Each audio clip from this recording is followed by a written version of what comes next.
Hello my dears, എല്ലാവർക്കും നമസ്കാരം. Welcome back to a channel. അപ്പോൾ ഇന്ന് ആദ്യത്തെ റെസിപ്പി ഞാൻ കാണിക്കാൻ പോകുന്നത് വെജിറ്റബിൾ ദൊണ്ണ ബിരിയാണിയുടെ റെസിപ്പിയാണ് കേട്ടോ. അപ്പോൾ ആദ്യമേ പറയട്ടെ, ഇതൊരു ഒത്തൻറ്റിക് റെസിപ്പി ഒന്നുമല്ല, നമുക്ക് വീട്ടിൽ എങ്ങനെ ഉണ്ടാക്കിയെടുക്കാൻ പറ്റും എളുപ്പത്തിൽ എന്ന് മാത്രമേ ഞാൻ കാണിക്കുന്നുള്ളൂ. അപ്പോൾ ആദ്യം തന്നെ ഒരു മസാല റെഡിയാക്കി എടുക്കണം. അതിനായിട്ട് ബിരിയാണി പോട്ട് അടുപ്പത്ത് വെച്ചിട്ടുണ്ട്. ഞാൻ ഇന്ന് ബിരിയാണി പോട്ടിലാണ് കേട്ടോ ഉണ്ടാക്കാൻ പോകുന്നത്. എന്നിട്ട് കുറച്ച് എണ്ണ ഒഴിച്ചു കൊടുത്തു. പിന്നെ ഹോൾ സ്പൈസസ് ആയിട്ട് പട്ട, ഗ്രാമ്പു, ഏലക്ക, കുറച്ച് കുരുമുളക്, ഒരു അര ടീസ്പൂണോളം കുരുമുളകും ചേർത്ത് കൊടുത്തിട്ടുണ്ട്. 2 ഏലയ്ക്ക, 3 ഗ്രാമ്പു, ഇത്രയും ചേർത്തിട്ട് ചെറുതായിട്ടൊന്ന് ഫ്രൈ ചെയ്തെടുത്തു. പിന്നീട് ഇതിലേക്ക് വെളുത്തുള്ളി, ഇഞ്ചിയും ചേർത്ത് കൊടുക്കുന്നുണ്ട് കേട്ടോ. ഇഞ്ചി ഒരു ചെറിയ കഷ്ണവും പിന്നെ വെളുത്തുള്ളി ഒരു 5-6 ഉണ്ടാവും.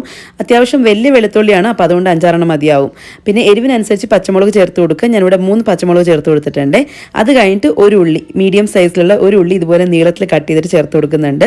ഇനി ഈ ഉള്ളിയൊക്കെ അത്യാവശ്യം ഒന്ന് കളറ് മാറി വരണം. ഒരുപാട് അങ്ങ് ഫ്രൈ ആവാൻ നിൽക്കണ്ട, കാരണം നമ്മൾ ഇത് കഴിഞ്ഞിട്ട് ഇതിലേക്ക് മല്ലിയിലയും പുതിനയിലയൊക്കെ ചേർക്കുന്നുണ്ട്.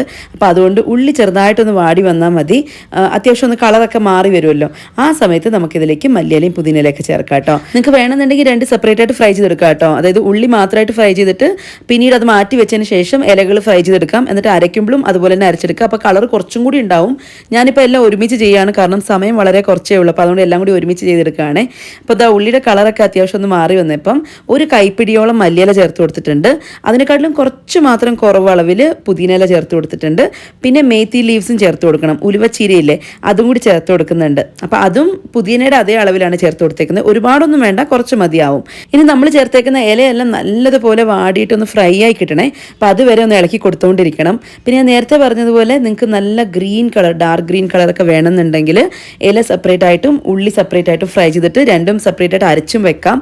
അങ്ങനെ ആകുമ്പോൾ ആ ഒരു കളർ എക്സാക്റ്റ് ആയിട്ട് കിട്ടിക്കോളൂ കേട്ടോ. ഇതായപ്പോൾ നമ്മൾ ചേർത്തേക്കുന്ന ഇലയൊക്കെ നല്ലതുപോലെ വാടി വന്നിട്ടുണ്ട്. ഇനി സ്റ്റവ് അങ്ങ് ഓഫ് ചെയ്യുക. അത് കഴിഞ്ഞിട്ട് തണുത്തതിന് ശേഷം ഇതൊന്ന് അരച്ചെടുക്കണം. അരയ്ക്കുന്ന സമയത്ത് കുറച്ച് മാത്രം വെള്ളം ഒഴിച്ചിട്ടൊന്ന് അരച്ചെടുത്താൽ മതി കേട്ടോ. നല്ലതുപോലെ ഒന്ന് തിക്ക് പേസ്റ്റ് ആയിട്ട് തന്നെ കിട്ടിക്കോട്ടെ. ഇതാ ഞാൻ നല്ലതുപോലെ ഒന്ന് അരച്ചെടുത്തിട്ടുണ്ട്, നല്ല പേസ്റ്റ് പോലെ അരച്ചെടുത്തിട്ടുണ്ട്.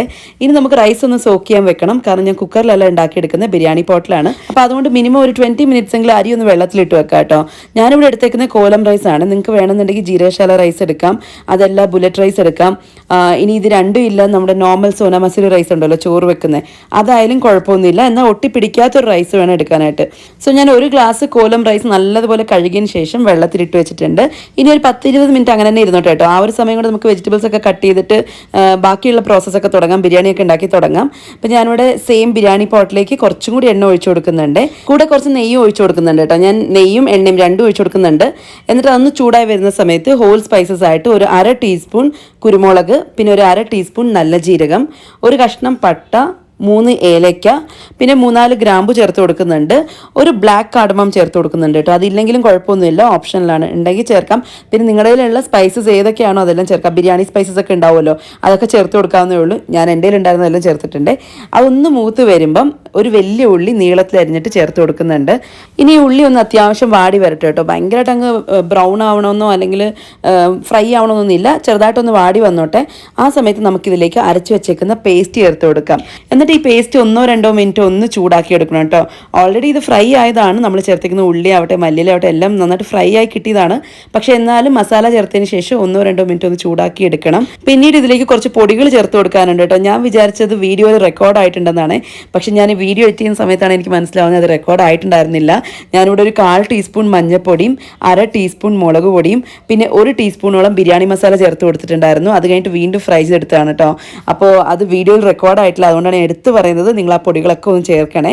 പിന്നെ പൊടികളൊക്കെ ചേർത്തിട്ട് വീണ്ടും ഒന്ന് ഫ്രൈ ചെയ്ത് കഴിഞ്ഞതിന് ശേഷം നമുക്ക് വെജിറ്റബിൾസ് ഒക്കെ ചേർത്ത് കൊടുക്കാം. നിങ്ങളുടെ കയ്യിൽ ഏതൊക്കെ വെജിറ്റബിൾസ് ഉണ്ടോ അല്ലെങ്കിൽ നിങ്ങൾക്ക് ഇഷ്ടമുള്ള വെജിറ്റബിൾസ് ഒക്കെ ചേർത്ത് കൊടുക്കാം. ഞാനിവിടെ കുറച്ച് ഗ്രീൻ പീസും അതേപോലെ ബീൻസ്, ക്യാരറ്റ്, പൊട്ടാറ്റോ, കോളിഫ്ലവർ ഇത്രയാണ് ചേർത്ത് കൊടുത്തേക്കുന്നത്. കോളിഫ്ലവർ കുറച്ച് നേരം ചൂടുവെള്ളത്തിലൊക്കെ ഇട്ട് വെച്ചിട്ടുണ്ടായിരുന്നു. അപ്പോൾ ഇത്രയും വെജിറ്റബിൾസും ചേർത്ത് കൊടുത്തിട്ടുണ്ട്. എന്നിട്ട് വീണ്ടും ഒന്നും കൂടി ഇന്ന് നന്നായിട്ട് ഇളക്കിയെടുക്കുക. ആ മസാലയൊക്കെ വെജിറ്റബിൾസിൽ നല്ലതുപോലെ കോട്ടായി കിട്ടിക്കോട്ടെ, അതുവരെ നന്നായിട്ടൊന്ന് ഇളക്കിയെടുക്കണം കേട്ടോ. ഇനി ഇത് അടച്ചു വെച്ചിട്ട് 1-2 മിനിറ്റ് ഒന്ന് ചൂടാക്കി എടുക്കാം. ജസ്റ്റ് ഒന്ന് ചെറുതായിട്ട് ചൂടായി വന്നോട്ടെ വെജിറ്റബിൾസ്. സോ അപ്പോൾ 1-2 മിനിറ്റ് ഒന്ന് ചൂടായി വന്നതിന് ശേഷം നമുക്കിതിലേക്ക് തൈര് ചേർത്ത് കൊടുക്കാം കേട്ടോ. പുളിയില്ലാത്ത തൈരാണ് ചേർത്ത് കൊടുക്കുന്നത്. ഒരു 1/4 കപ്പോളം തൈര് ചേർത്ത് കൊടുക്കുന്നുണ്ട്. അപ്പോൾ അതും കൂടി ചേർത്തതിന് ശേഷം എല്ലാം നല്ലതുപോലെ ഇളക്കുക. വീണ്ടും 1 മിനിറ്റ് ഒന്ന് ചൂടാക്കി എടുക്കണേ. അത്യാവശ്യം ഈ വെജിറ്റബിൾസിൽ നിന്ന് ഇങ്ങനെ ആവി പറക്കാൻ തുടങ്ങും. ആ ഒരു സമയത്ത് നമുക്ക് വെള്ളം ഒഴിച്ചു കൊടുക്കാം കേട്ടോ. നിങ്ങൾ കുക്കറിലാണ് ഉണ്ടാക്കുന്നതെങ്കിൽ വെള്ളത്തിൻ്റെ അളവ് കുറച്ച് കുറയ്ക്കാം കേട്ടോ. ഇപ്പോൾ 1 ഗ്ലാസ് അരിക്ക് 1.25 ഗ്ലാസ് വെള്ളം മതിയാവും. പക്ഷേ ഞാനിത് ബിരിയാണി പോട്ടിലാണല്ലോ ഉണ്ടാക്കുന്നത്, വെക്കുന്നത്. അപ്പോൾ അതുകൊണ്ട് എക്സാക്റ്റ് ആയിട്ട് 1 ഗ്ലാസ് അരിക്ക് 2 ഗ്ലാസ് വെള്ളമായിട്ട് തന്നെയാണ് ഒഴിക്കുന്നത്. പിന്നെ നമ്മൾ തൈരൊക്കെ ചേർത്തിട്ടുണ്ട്. അപ്പോൾ അതുകൊണ്ട് കുക്കറിലാണെന്നുണ്ടെങ്കിൽ 1 ഗ്ലാസ് അരിക്ക് 1.25 ഗ്ലാസ് വെള്ളം മതിയാവും. ഇതിലിപ്പോൾ ഞാൻ എക്സാക്റ്റ് 2 ഗ്ലാസ് വെള്ളം ഒഴിച്ചിട്ടുണ്ട്.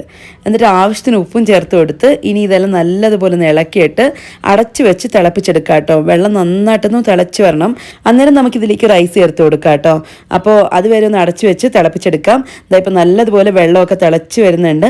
ഈ സമയത്ത് നമ്മൾ കുതിർത്ത് മാറ്റി വെച്ചേക്കുന്ന ഒരു 20 മിനിറ്റോളം കുതിർത്തിട്ട് ഞാൻ മാറ്റി വെച്ചിട്ടുണ്ടായിരുന്നു, വെള്ളത്തിൽ നിന്ന് മാറ്റി വെച്ചിട്ടുണ്ടായിരുന്നു റൈസ്. അപ്പോൾ അതൊന്ന് ചേർത്ത് കൊടുക്കുന്നുണ്ട്. എന്നിട്ട് മെല്ലെ ഒന്ന് ഇളക്കി കൊടുക്കുക കേട്ടോ. പിന്നെ ഇത് ഒട്ടി പിടിക്കാതിരിക്കാൻ വേണ്ടിയിട്ട് കുറച്ച് നാരങ്ങ നീരും ചേർത്ത് കൊടുക്കുന്നുണ്ട്. ഏറ്റവും ലാസ്റ്റിലായിട്ട് ഒരു 1/2 കഷ്ണം നാരങ്ങയുടെ നീര് ചേർത്ത് കൊടുക്കുന്നുണ്ട്. ഇനി എല്ലാം വീണ്ടും ഒന്ന് ചെറുതായിട്ട് ഇളക്കി കൊടുക്കുക. എന്നിട്ട് ഇതൊന്ന് അടച്ചു വെച്ച് വേവിക്കുക കേട്ടോ. ഞാൻ ഇപ്പോഴേ ഒന്നും വെയിറ്റ് ഒന്നും വെച്ച് കൊടുക്കുന്നില്ല. കാരണം എന്ന് വെച്ചാൽ ഇടയ്ക്കൊന്ന് തുറന്നിട്ട് വീണ്ടും ഒന്ന് ഇളക്കി കൊടുക്കും. അല്ലാന്നുണ്ടെങ്കിൽ മസാല മൊത്തം മുകളിലായിട്ടും റൈസ് മൊത്തം അടിയിലും ഉണ്ടാവും. അപ്പോൾ അതൊന്ന് ഒഴിവാക്കാനായിട്ട് ഇടയ്ക്കൊന്ന് നന്നായിട്ട് തിളച്ച് വരുന്ന സമയത്ത് ഒരു 5 മിനിറ്റ് ഒക്കെ കഴിയുമ്പം ഒന്ന് ഇളക്കി കൊടുക്കുക. എന്നിട്ട് വീണ്ടും അടച്ചു വെച്ചിട്ട് അതിൻ്റെ മുകളിലായിട്ട് എന്തെങ്കിലും ഒരു വെയിറ്റ് വെച്ചതിന് ശേഷം ഏറ്റവും ലോ ഫ്ലെയിമിൽ വെച്ചിട്ട് 20 മിനിറ്റ് ഒന്ന് വേവിച്ചെടുക്കുക. അല്ലാന്നുണ്ടെങ്കിൽ ഇടയ്ക്കൊന്ന് തുറന്ന് നോക്കിയാൽ മതി കേട്ടോ. ഒരു 15 മിനിറ്റ്സ് ഒക്കെ കഴിയുമ്പോൾ ഒന്ന് തുറന്ന് നോക്കിയാൽ മതി റൈസ് വെന്തിട്ടുണ്ടോ എന്ന്. ബിക്കോസ് നമ്മൾ സോക്ക് ചെയ്തതായതുകൊണ്ട് തന്നെ ചിലപ്പോൾ പെട്ടെന്ന് വേകാൻ സാധ്യതയുണ്ട്. അപ്പോൾ ഒന്ന് ഇടയ്ക്ക് ചെക്ക് ചെയ്ത് നോക്കുക. വെന്തിട്ടില്ല എന്നുണ്ടെങ്കിൽ വീണ്ടും അടച്ചു വെച്ച് ഒരു 5 മിനിറ്റ് കൂടി വേവിച്ചെടുക്കണം. ഇനിയിപ്പോൾ കുക്കറിലാണെന്നുണ്ടെങ്കിൽ 1-2 വിസിൽ മാക്സിമം മതിയാവും കേട്ടോ. അങ്ങനെ ഏകദേശം ഒരു 20 മിനിറ്റ് കഴിഞ്ഞപ്പോഴത്തേക്കും ഞാൻ സ്റ്റൗ ഓഫ് ചെയ്തു. അത് കഴിഞ്ഞ് അടച്ചു വെച്ചേക്കുമായിരുന്നു. ഒരു 5 മിനിറ്റ് കഴിഞ്ഞ് തുറന്ന് നോക്കിയപ്പോഴത്തേക്കും റൈസൊക്കെ നല്ലതുപോലെ വെന്തിട്ടുണ്ട്. ഒട്ടി പിടിച്ചിട്ടൊന്നുമില്ല. അങ്ങനെ നമ്മുടെ ഈസി ആയിട്ടുള്ള നമുക്ക് വീട്ടിലുണ്ടാക്കിയെടുക്കാൻ പറ്റുന്ന ഈസി ആയിട്ടുള്ള ഒരു മെത്തേഡിൽ ദൊണ്ണെ ബിരിയാണി റെഡി ആയിട്ടുണ്ട്. അപ്പോൾ നിങ്ങളൊന്ന് ട്രൈ ചെയ്ത് നോക്കൂ. നിങ്ങൾക്ക് എന്തായാലും ഇഷ്ടപ്പെടും. കർണാടക ഫുഡ് ഇഷ്ടപ്പെടുന്നവരാണെങ്കിൽ ഡെഫിനറ്റ്ലി നിങ്ങൾക്ക് ഇഷ്ടപ്പെടും കേട്ടോ. ഇനി അടുത്തായിട്ട് കാണിക്കാൻ പോകുന്നത് ബ്രേക്ക്ഫാസ്റ്റിന് ഞാൻ കൊടുത്തു വിട്ടേക്കുന്ന എഗ് മസാല പുട്ടിൻ്റെ റെസിപ്പിയാണ്. ഇതിനു മുമ്പ് ഞാൻ പല രീതിയിലും മസാല പുട്ടൊക്കെ ഉണ്ടാക്കിയിട്ടുണ്ട്. അപ്പോൾ ഇത് എനിക്ക് തോന്നുന്നു ആദ്യമായിട്ടാണ് തോന്നുന്നു ഉണ്ടാക്കുന്നത്. സോ അപ്പോൾ ആദ്യം പാൻ ഒന്ന് അടുപ്പത്ത് വെച്ചിട്ടുണ്ട്. എന്നിട്ട് എണ്ണ ഒഴിച്ചു കൊടുത്തിട്ടുണ്ട്. വെളിച്ചെണ്ണയാണ് ചേർത്തേക്കുന്നത്. അപ്പോൾ എണ്ണ ഒന്ന് ചൂടായി വരുന്ന സമയത്ത് ഉള്ളി ചേർത്ത് കൊടുത്തിട്ടുണ്ട്. ഞാനിവിടെ മീഡിയം സൈസിലുള്ള 3 ഉള്ളിയാണ് എടുത്തേക്കുന്നത്.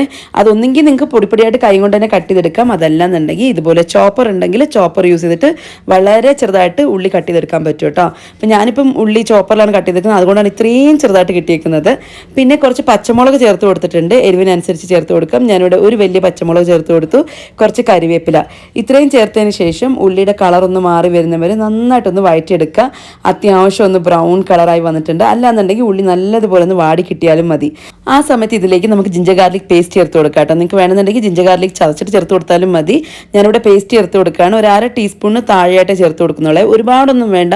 കാരണം ഈ ഒരു എഗ് മസാലയിൽ ജിഞ്ചർ ഗാർലിക് പേസ്റ്റിൻ്റെ മണം മുന്നിട്ട് നിൽക്കുകയാണെന്നുണ്ടെങ്കിൽ അത്ര അങ്ങോട്ട് ടേസ്റ്റ് ഉണ്ടാവില്ല. അപ്പോൾ അതുകൊണ്ട് കുറച്ച് മതി.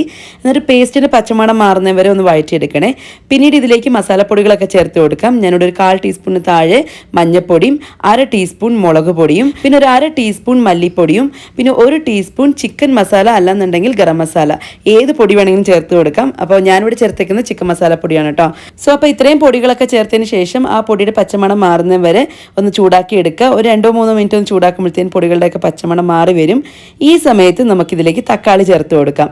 തക്കാളിയും ഇതുപോലെ തന്നെ ഞാൻ ചോപ്പറിൽ കട്ട് ചെയ്തെടുത്തതാണ്.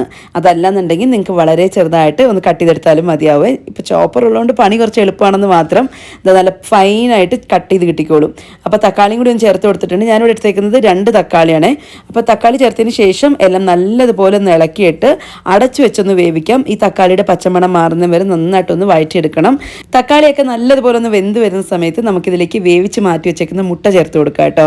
ഞാൻ മുട്ട നേരത്തെ തന്നെ വേവിച്ച് വെച്ചിട്ടുണ്ടായിരുന്നു. എന്നിട്ട് അത് കട്ട് ചെയ്ത് വെച്ചിട്ടുണ്ടായിരുന്നു. ഇതുപോലെ ഒന്ന് കട്ട് ചെയ്ത് വെച്ചിട്ടുണ്ടായിരുന്നു. അപ്പോൾ അതും കൂടി ഒന്ന് ചേർത്ത് കൊടുക്കുന്നുണ്ട്.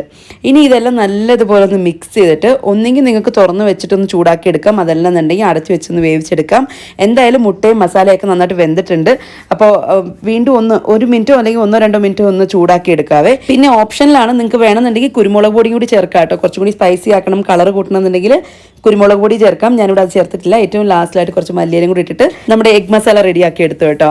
ഇനി പുട്ടുണ്ടാക്കിയത് എങ്ങനെയാണെന്ന് വെച്ചാൽ ആദ്യം തന്നെ തേങ്ങയൊന്നും ഇടുന്നില്ല. അതിന് പകരം ഈ മസാല ഇടുന്നുണ്ട്. അതിന് മുകളിലായിട്ട് കുറച്ച് പുട്ടുപൊടി പിന്നെ വീണ്ടും മസാല. സെയിം നമ്മൾ സാധാരണ പുട്ടുണ്ടാക്കുന്ന പോലൊക്കെ തന്നെ ആ ഒരു തേങ്ങയ്ക്ക് പകരം ഈ മസാല ഇടുന്നു മാത്രം. അത് കഴിഞ്ഞ് നമ്മൾ സാധാരണ പുട്ട് എങ്ങനെയാണോ സ്റ്റീം ചെയ്തെടുക്കുന്നത് അതുപോലെ ഒന്ന് സ്റ്റീം ചെയ്തെടുക്കുക. അത്രേ ഉള്ളൂ. ഇതിനു മുമ്പ് പലതരം പുട്ട് വീഡിയോസ് ഒക്കെ ഞാൻ കാണിച്ചിട്ടുണ്ട്. അതായത് നമ്മൾ മസാല ഉണ്ടാക്കി അതിനകത്ത് തന്നെ പുട്ടൊക്കെ മിക്സ് ചെയ്തിട്ട് ഉണ്ടാക്കിയിട്ടുണ്ട്.